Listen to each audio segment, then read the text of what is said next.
Salut à tous, j'espère que vous allez bien. Aujourd'hui c'est mon dernier jour à Paris et je me suis dit oh quand même je peux pas ne pas leur faire une vidéo de car spotting dans la plus belle ville du monde. Paris c'est toujours particulier pour le car spotting, on ne sait jamais ce qu'on peut trouver, ce qu'on va trouver, ce qu'on pourra ou pas. C'est vraiment un grand point d'interrogation. Le plus souvent faut aller dans les hôtels et dans les 8e et 16e arrondissements. Si vous êtes intéressé par les voitures, très bientôt je vous ferai une vidéo pour vous passer un petit message à vous les abonnés. N'oubliez pas de vous abonner à la chaîne si vous êtes intéressé par les voitures et plus généralement par le monde de l'automobile. Sur ma chaîne, on fait car spotting, essais automobiles, histoire de l'automobile et également des présentations des voitures. Voilà, donc si vous êtes intéressé, n'hésitez pas à vous abonner. Donc aujourd'hui, car spotting à Paris, on va voir ce qu'on peut trouver. C'est parti. J'ai pas la casquette de d'habitude. Tac. Première grosse voiture de la journée, Mercedes SL 850 Roadster, donc c'est sur une base de SL 63 AMG, donc on a 850 chevaux ici sous le capot. La base du moteur c'est un 5,5 litres de 630 chevaux et Brabus l'a poussé à 850 chevaux. Brabus qui est un préparateur allemand, vous le savez. Qu'est-ce qui change par rapport à un SL 63 AMG classique? Déjà on va retrouver le capot ici qui est en carbone, toutes les insignes Mercedes qui ont été remplacées par des insignes Brabus ici, Brabus à ce niveau-là. Tout le spoiler avant comme ceci également qui est en carbone. Là sur les côtés du coup vous avez les petites ailettes dans la continuité du spoiler qui ont été rajoutées. Ici des options carbone qui ont été rajoutées. On va retrouver également les jantes Brabus avec des énormes freins céramiques juste ici et des étriers orange avec écrit AMG. Écrou Brabus, les ailettes comme ceci qui font penser un peu à la Mercedes McLaren SLR. Le capot également avec les deux énormes prises d'air. Vous avez un aileron à l'arrière et là vous avez le 850 comme ceci, donc 850 chevaux avec l'insigne Brabus à la place de l'insigne Mercedes. Et vous avez même écrit Brabus ici également à ce niveau-là. Je termine par l'arrière. Donc là vous avez du coup un diffuseur qui est tout en carbone et vous avez des échappements Brabus avec le petit B ici comme ceci avec des échappements semi-ovales. Deux doubles sorties de chaque côté et un diffuseur qui est assez discret mais très sympa sur cette voiture. Je vais vous faire le 3/4 arrière. Regardez, dites-moi ce que vous en pensez. Voilà.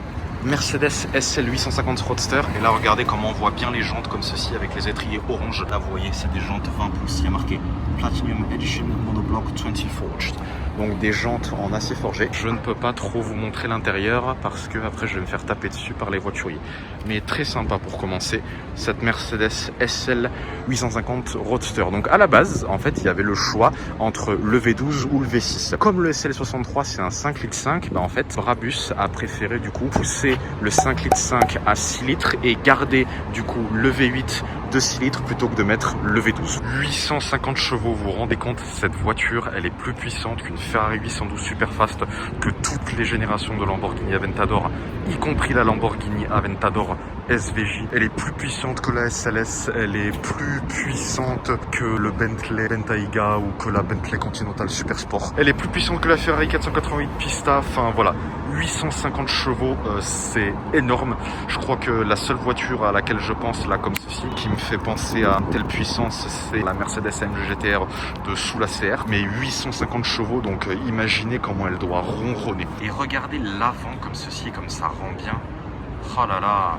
Franchement, d'habitude, je suis pas fan des préparations Brabus, mais je préfère largement qu'on prenne une préparation Brabus pour la mettre sur ce type de voiture plutôt que de la mettre sur un Mercedes G63 qui est déjà assez costaud entre guillemets. Et le capot en carbone, regardez comment il est tout magnifique. C'est pas du carbone matin, c'est du carbone normal.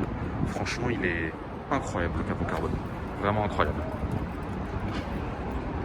Ici, on a une autre Mercedes, ça a l'air d'être un C63 AMG Break, la couleur est très sympa, noir mat. Alors celui-ci, il est préparé aussi par Vossen, je reconnais déjà les jantes, voilà, avec les jantes Vossen comme ceci, des énormes freins céramiques également. Regardez le 3/4 avant ce que ça donne. Sympa ce petit combo de Mercedes. Mercedes C63 AMG Break et Mercedes SL 850 Roadster. Full black, la configuration de celui-ci, il n'y a pas de carbone. Les vitres sont teintées à l'arrière mais pas à l'avant. Voilà, donc là vous voyez l'intérieur, donc intérieur avec les sièges sport, intérieur noir avec également les options carbone ici au niveau de la calandre et du tableau de bord également. Donc il y a du carbone, il n'y a pas de carbone à l'extérieur mais il y en a à l'intérieur comme je viens de vous le montrer. Vous avez le pare-brise arrière qui est également teinté. Et derrière, vous avez du coup les échappements AMG, les deux doubles sorties rectangulaires que vous reconnaissez. Le diffuseur, à mon avis, il est en plastique, pardon, il n'est pas en aluminium. Mais vous avez vu les sorties AMG comme ceci.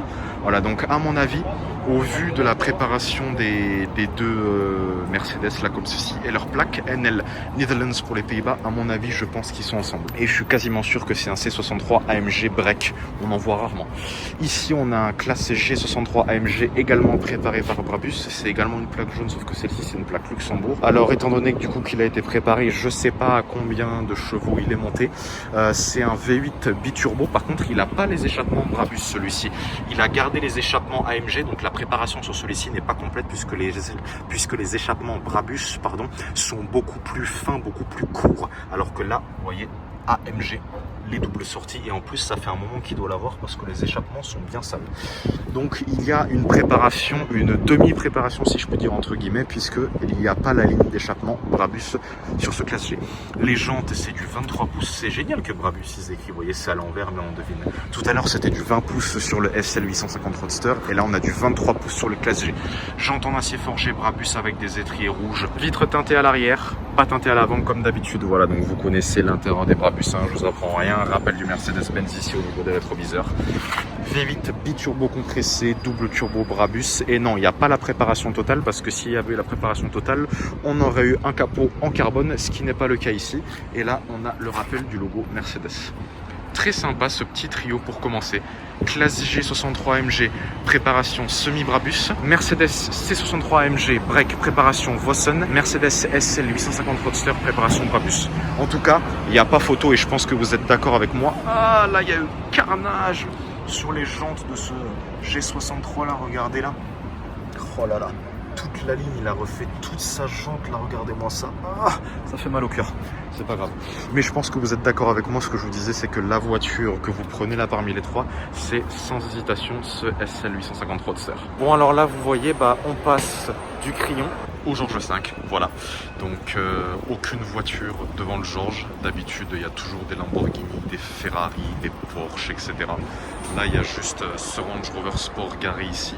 Voilà. Donc, du début des années 2000, fin des années 90. Donc je vais aller ailleurs. Bon, vous avez vu le car spotting à Paris, c'est pas du tout comme le car spotting à Monaco. Il y a beaucoup moins de contenu au niveau des voitures, etc.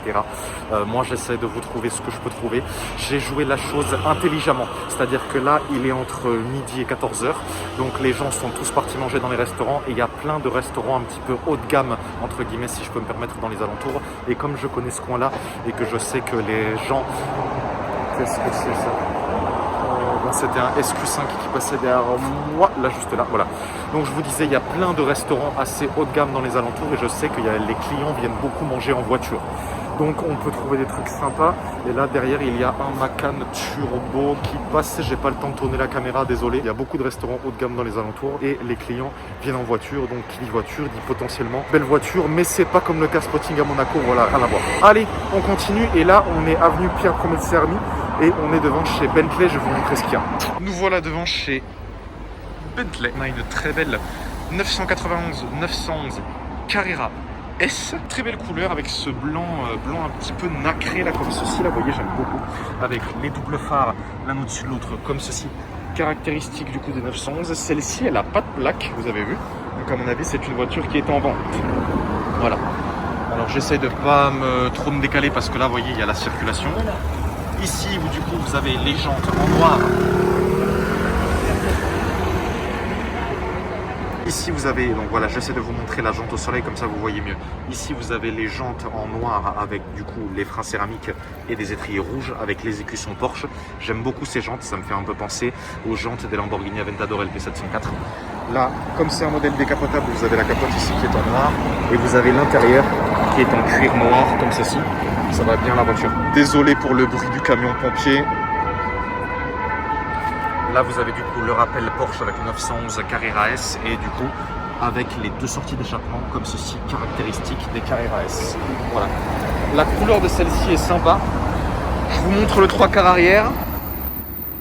Voilà. Sympa. Là, je suis en train de me diriger de nouveau du coup vers les restaurants. Voilà, je quitte un peu le coin de chez Bentley et du George V où j'étais tout à l'heure. Encore une fois, je garde vraiment le téléphone à la main avec l'appareil vidéo ouvert parce que ça peut surgir à tout moment. Paris, c'est vraiment bon. Vous attendez pas à des Bugatti Chiron ou des Porsche 918 Spider. Enfin, s'il y en avait une l'autre jour, mais je sais même pas si on va la recroiser aujourd'hui.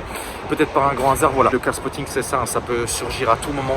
On ne sait pas à quel moment, à quelle heure. Voilà, c'est vraiment, c'est un peu tout ou rien en fait le car spotting. J'ai envie de dire parce que voilà, on est à Paris. Paris est une ville riche. On va dire les mots franchement. Et on peut voir, là je suis dans les beaux quartiers et on peut voir des très belles voitures surgir à tout moment. La dernière fois j'étais en train de marcher, j'entends un bruit, brrr, je me retourne, c'était une 812 Superfast grise mat, en plaque française en plus 75, voilà. Donc je garde le téléphone à la main parce que vraiment ça peut surgir à tout moment. Et là du coup je retourne un peu plus vers les restaurants, voir si les voituriers ils ont pu garer des choses sympas. Allez. Alors là je suis tombé sur un Cayenne S noir et regardez les jantes sur ce Cayenne S, je connais pas ça. Borbet Wheels. Bon, il y a eu carnage de tous les côtés là, à mon avis. Il en a rien à foutre de ses jantes. L'intérieur est marron comme ceci. Mais je ne connaissais pas ces jantes. Voilà, je découvre les jantes de ce Cayenne en même temps que vous. Borbet, B-O-R-B-E-T Wheels. Vous avez vu ici. Borbet Wheels. Carnage ici, carnage là. Carnage en bas, carnage ici, carnage ici. Carnage un peu partout. Ce Cayenne n'est pas exceptionnel en lui-même, mais les jantes, elles sont quand même sympas. Allez, on continue. Et voilà, le dernier Macan Turbo de 2019.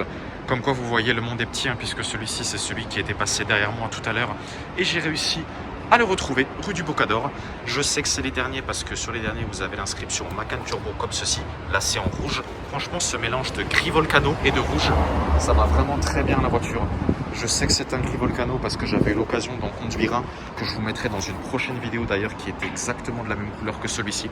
Là, on a les jantes comme ceci, 911 Turbo Design. Voilà, le nom des jantes c'est comme ça, 911 Turbo Design. C'est pas une Porsche 911, c'est un Porsche Macan, les derniers de 2019. Et le nom des jantes est comme ça. Ah, là il y a un bruit sympa, qu'est-ce que c'est ça? Ouh, regardez le petit combo qui arrive là-bas. Il y a une Porsche. Je sais pas s'il cherche à se garer ou pas. Non. Là, il y a une Boxster et après, il y a une Alfa Romeo Giulia. 718 Boxster cabriolet. Et là, Alfa Romeo Giulia avec l'épaule de chaque côté comme ceci. Ils sont ensemble. Hein.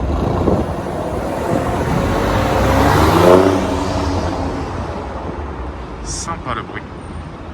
Petit point sur le Macan Turbo qui est juste ici à côté de moi. Ce Macan Turbo 2019 vient donc remplacer les anciens Macan Turbo qui avaient au niveau du moteur un 3,9 litres de cylindrée avec 440 chevaux.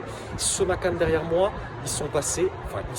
Porsche est passé sur un moteur avec 2,9 litres de cylindrée et 440 chevaux. C'est-à-dire que Porsche a très bien joué le coup en réduisant le volume du cylindré tout en augmentant la puissance du Macan à 440 chevaux, je le rappelle. Ce Macan là est disponible aux alentours de 94 000 € sans option. Donc avec les options, ça peut dépasser largement 100 000 €. Les jantes qu'il y a sur celui-ci sont des jantes en option. Je vais vous les remontrer tout de suite après. C'est certes le plus cher, mais le plus puissant. 440 chevaux. Sur ce Macan là, on est sur une boîte automatique à double embrayage PDK à 7 rapports. Les jantes que vous voyez, ce sont des jantes 911 Turbo Design qu'on voit extrêmement fréquemment sur les Macan Turbo. C'est très rare de voir des clients qui laissent les jantes d'origine. Il y en a bien sûr des Macan Turbo avec des jantes d'origine, oui, bien sûr qu'il y en a, mais c'est quand même assez rare. Voilà pour le petit point sur ce Macan et maintenant je vous fais tout de suite une petite présentation. Et ah, attendez, il y a une Bentley. Petit point très rapide sur cette Continental GT, la couleur est un Peacock Blue, une couleur mythique qui fête ses 50 ans cette année, 1970-2020. C'est une couleur qu'on a vu défiler sur tous les modèles Bentley. Le Peacock Blue est une des couleurs les plus renommées de l'histoire de l'automobile depuis la première décennie de sa création, en raison de sa beauté, de sa classe et de sa discrétion. Le Peacock Blue est bien évidemment une couleur en option chez Bentley, disponible au catalogue. Voici quelques modèles où le Peacock Blue était déjà présent dans les années 80, les années 90, les années 2000 et les années 2010.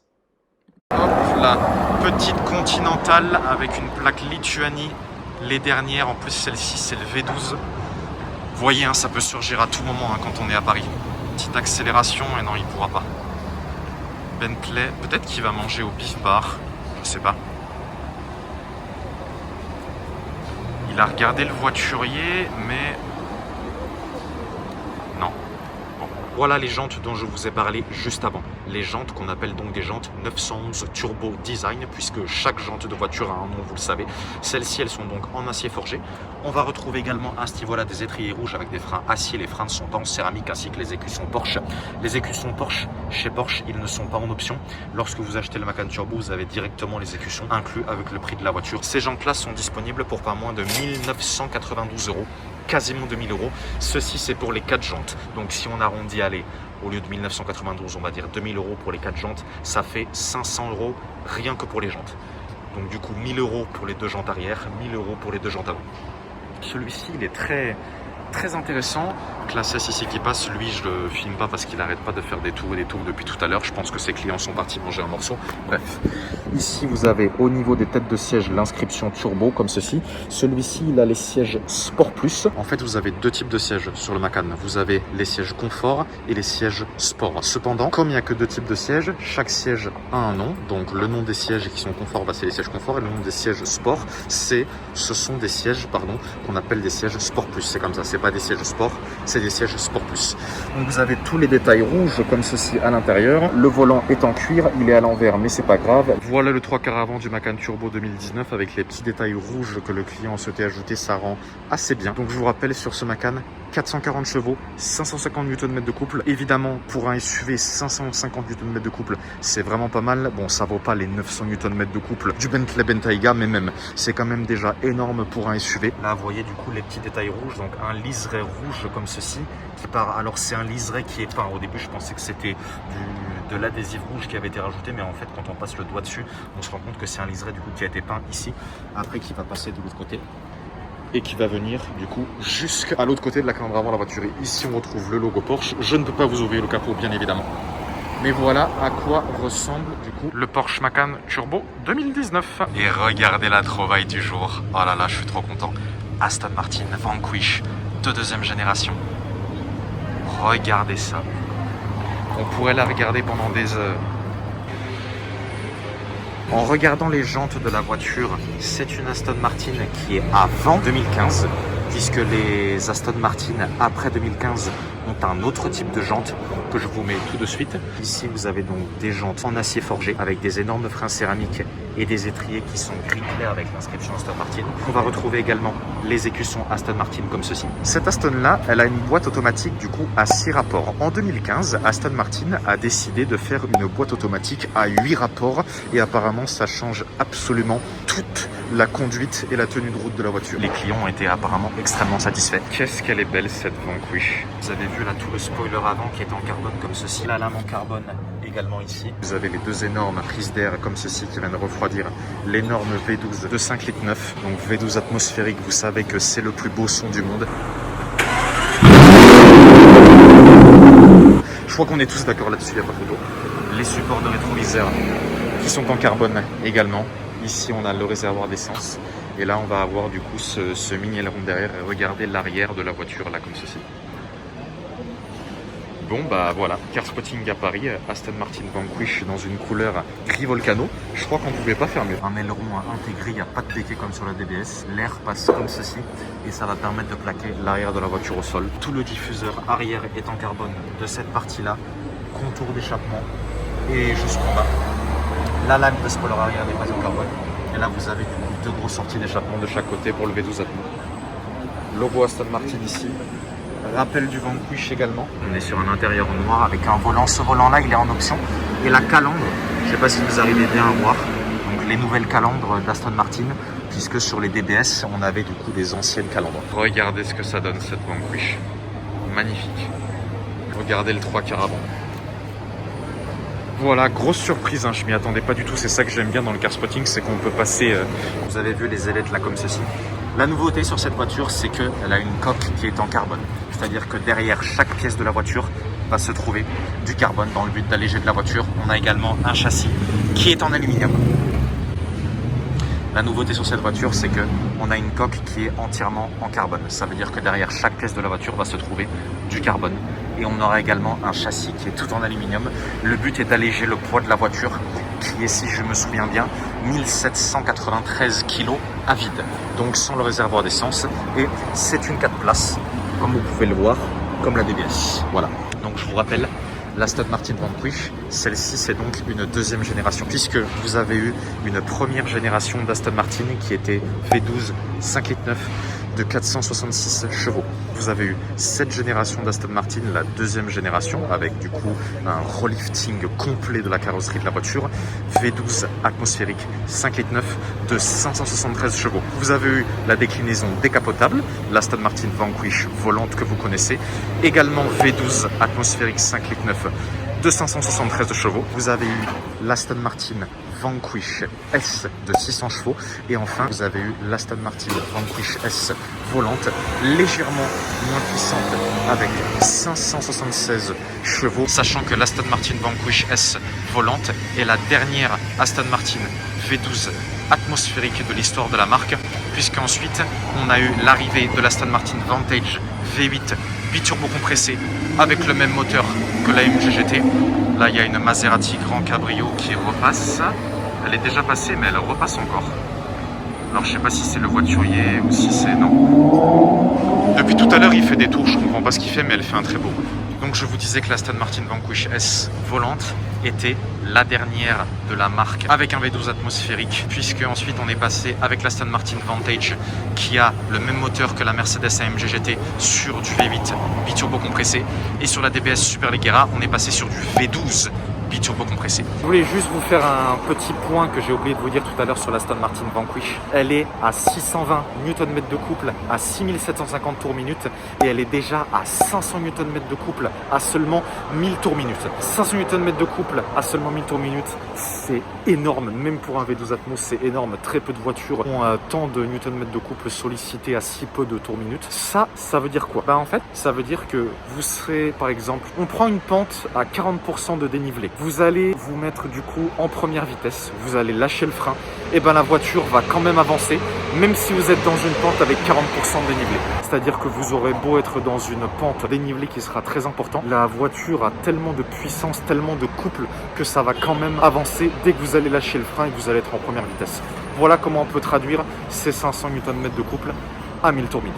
Deuxième V12 atmosphérique de la journée, Ferrari GTC4 Lusso. On peut les reconnaître par l'intermédiaire de ces magnifiques jantes comme ceci en gris anthracite, puisque vous savez qu'il y a également une déclinaison V8 de la Ferrari Lusso qui est la Lusso TT pour turbo. Là on est sur du V12 atmosphérique de 690 chevaux pour 760 Nm de couple. Je vous rappelle que cette Ferrari GTC4 Lusso est la remplaçante de la Ferrari FF qui était également dotée d'un V12 Atmo avec 650 chevaux, donc légèrement moins puissant. C'est une 4 places, je vous le rappelle également. Ce qui est magnifique sur cette voiture, c'est l'arrière, là comme ceci clairement, avec un énorme diffuseur. Il n'y a pas énormément de strates, vous voyez, il n'y a qu'une strate là comme ceci, une à gauche et une à droite. Mais franchement, elle est magnifique avec les deux doubles sorties d'échappement là comme ceci. C'est une plaque Luxembourg avec un petit rappel du drapeau italien ici qui est en option. Pare-brise arrière qui est teinté. Les feux qui n'ont pas été... Toujours obligé de klaxonner à Paris les gens. Les feux qui n'ont pas été teintés à l'arrière. Et on retrouve des énormes freins carbone céramique. Les jantes anthracites là comme ceci, j'adore, avec les écussons jaunes. Regardez comment ça donne bien. Pour un intérieur tabac en cuir avec des surpiqûres noires. Et est-ce qu'il y a les options carbone? Non, il n'y a pas d'option carbone. Et les palettes sont en aluminium, je peux le deviner d'ici. Il n'y a pas, celle-ci elle a le pack aluminium, elle n'a pas le pack carbone comme vous pouvez le constater. Console centrale en aluminium et du tableau de bord, on retrouve également de l'aluminium ici là. Au niveau du Ferrari, je zoome un peu, excusez-moi, voilà. Regardez l'avant de la voiture. Très sympa cette GTC4 Lusso. En noir, un noir un petit peu piano black. Elle est hyper intéressante cette voiture. En tout cas, ce qui fait l'unanimité sur cette voiture pour moi, c'est les jantes, il n'y a pas photo. Jantes en gris anthracite comme ça qui ressemblent un peu aux jantes de la 488 GTB. 4 places V12 Atmo, il n'y en a pas beaucoup. Si vous avez 300 000 € de côté et que vous ne savez pas quoi en faire, allez acheter une Ferrari GTC4 Lusso V12 et regardez le 3/4 arrière. Très sympa. J'ai croisé une Mercedes 450 SLC que j'avais déjà conduit. Et là-bas, il y a une AMG GTS dans un gris avec les détails noirs sur la plaque d'immatriculation. Frein céramique avec des étriers rouges, très sympa. Je le mets comme ceci là, comme ça vous la voyez bien là entre les buissons. AMG GTS. donc la version au-dessus de l'AMG GT. Je sais plus combien de chevaux on a sur les GTS, mais elle est très belle. À mon avis, la 450 SLC et la GTS, ils sont ensemble. Et regardez ce que j'ai trouvé là. Je me mets là pour pas que les clients me voient. Une Bentley Continental Super Sport Cabriolet, qui était à l'époque le cabriolet 4 places le plus rapide du monde. 710 chevaux, W12 de 6 litres avec une boîte automatique à 6 rapports, dépassé ensuite par l'Aston Martin DBS Superleggera Volante et ses 715 chevaux, du coup pour 5 chevaux de plus. Ça me fait mal au cœur, regardez tout ce qui est arrivé à la voiture. Oh là, tout l'arrière là, également au niveau de la jante là comme ceci, par contre la couleur est très sympa. Elle n'a pas les options carbone ici parce que le béquet est en noir. Logo Bentley, pas de plaque à l'arrière, regardez le 3/4 arrière de la voiture, je filme pas trop longtemps parce qu'après je vais me faire engueuler, mais globalement voilà. Je vous montre comme ceci, hop, un peu de carbone au niveau de la console avant, comme ceci. Et je vous montre le 3/4 avant avec le rappel du Super Sport ici. Donc c'est une 4 places, comme la Aston Martin non plus, sauf que c'est une déclinaison cabriolet. Voilà. Continental Super Sport cabriolet, assez rare. Bentley Continental GTC, les dernières qui sont juste là, très sympa.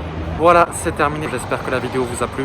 Si vous êtes intéressé par les voitures et plus généralement par le monde de l'automobile, n'hésitez pas à vous abonner à ma chaîne YouTube French Riviera Supercar. Je ne le répéterai jamais assez, ça fait toujours plaisir. Voilà, lâchez un pouce bleu, lâchez des commentaires. Voilà, ça me fera vraiment plaisir si vous laissez un petit commentaire, que ce soit positif ou négatif, parce que moi ça me permet d'avoir un retour de mes vidéos, ce que vous avez trouvé de bien, ce que vous avez trouvé de pas bien, voilà, etc.